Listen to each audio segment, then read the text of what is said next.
Uh, we're going to have a wonderful session this evening, bringing in the spirit of entrepreneurship into 2022, uh, which we left behind uh, in a very strong manner for 2021. Jim, welcome on board. We're glad to have you.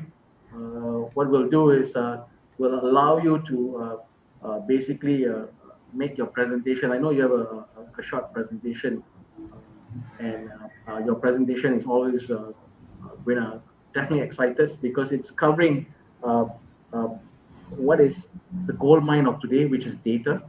And we're going to allow you to make that presentation. I'm going to give the floor to yourself, and then we will shoot in a couple of questions. I know Nicholas is all set. He's been fiery since this morning. He's waiting to shoot in some questions on behalf of the youth, if I want to call them, with regards to data, entrepreneurship, the market demand of the current market scenario and environment. So over to you, Jim, and we're so happy to have you on board. And your title today, Knowing Your Market and Data Analytics, and how data is the forefront of any. Uh, Tagline: the difference is in your data. That is really important. If that's the one thing to take away from this, it is the differences in your data.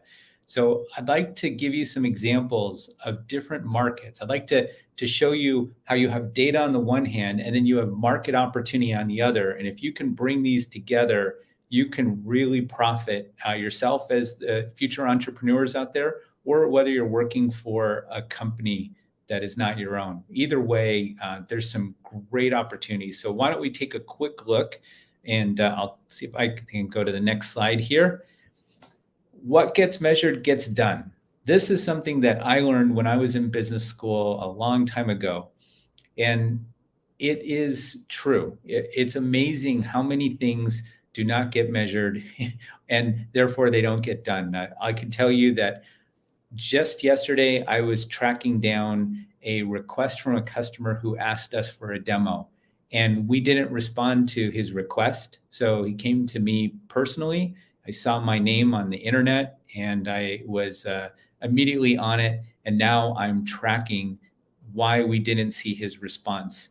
And so we need to have a better system in place to make sure that we're responding to people that ask for help in literally minutes, not in days.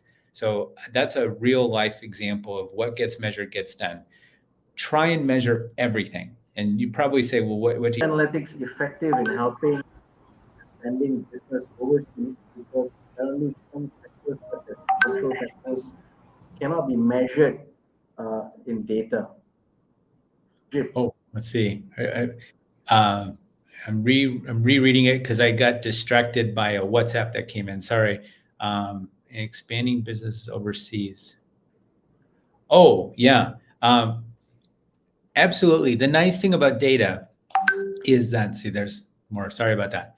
The nice thing about data is that data doesn't necessarily have any biases built in. If you think back to what I was mentioning about the police chief, he was saying that what might be a valid stop can be invalidated by the defense claiming that there was some sort of bias, especially an illegal bias. But the ALPR doesn't know who's driving the car, doesn't care. So therefore, in a court of law, when you present this and you say, so, Mr. Policeman, why is it that you pulled over my client? Is it because he is XYZ? You say, no, it's not me. The computer saw the license plate and ran it, and the car was registered as stolen. That's when I decided to pull over the defendant here.